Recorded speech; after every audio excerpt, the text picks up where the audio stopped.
No curfew no दंगा, UP में है सब चंगा।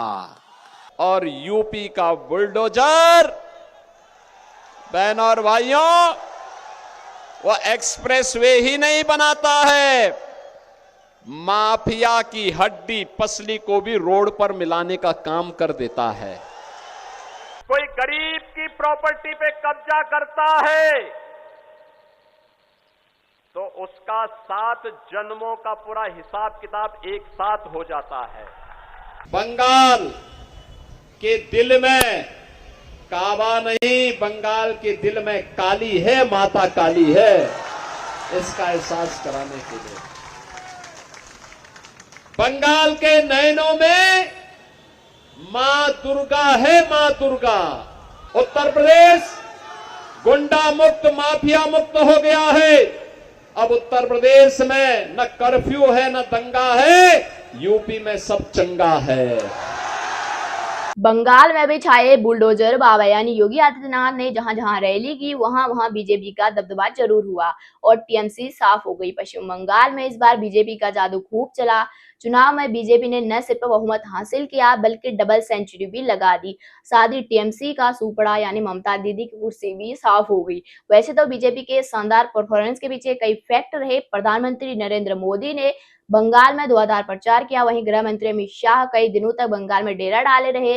बंगाल में बीजेपी की परसेंट जीत में योगी बाबा का भी मैजिक खूब चला, उनका भी स्ट्राइक रेट काफी शानदार रहा। उत्तर प्रदेश के मुख्यमंत्री योगी आदित्यनाथ ने बंगाल चुनाव 2026 में अपनी पूरी ताकत झोंकी। वे कई जगहों पर ताबड़तोड़ रैलियां और रोड शो करते हुए नजर आए और बीजेपी के पक्ष में माहौल बनाने की कोशिश की और इसमें बाबा काफी हद तक सफल भी हुए।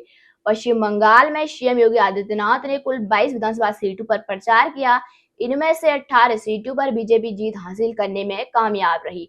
उन्होंने बंगाल में सोनामुखी, नंदकुमार, कांथी दक्षिण, बाराबनी, रामपुर हाट, बोलपुर, मांथावांगा, धूपगुड़ी, पिंगला, जायपुर, गारबेटा, जोरार सांको, चकदहा, उदय नारायणपुर, नवद्वीप, कटवा, बांगदा और राजार हाट, गोपालपुर सीटों पर रैलियां की। साथ ही उन्होंने बांकुड़ा, कल्याण और दमदम में भी रोड शो किए।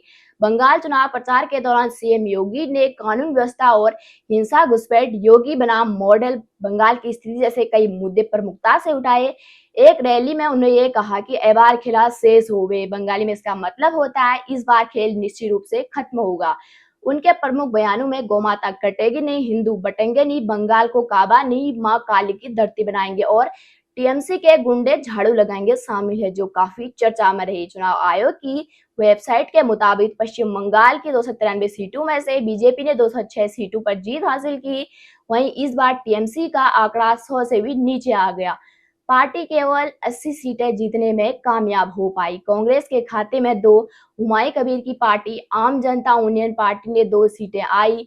वहीं सीपीआईएम और एआईएसएफ ने एक सीट पर जीत दर्ज की। फॉल्टा सीट पर 21 मई को दोबारा मतदान होगा और इसके नतीजे 24 मई को आएंगे। कुल मिलाकर बीजेपी के फायर ब्रांड नेता योगी आदित्यनाथ की लोकप्रियता पूरे देश में तेजी से बढ़ रही है। बंगाल ही नहीं, जहां जहां चुनाव होता है योगी आदित्यनाथ प्रचार के लिए पहुंच जाते हैं और वहीं वहीं कमल खिलता भी है। तो क्या हम कह सकते हैं कि मोदी जी के बाद योगी जी देश के प्रधानमंत्री बनने चाहिए? आपको क्या लगता है? कमेंट जरूर कीजिएगा। धन्यवाद।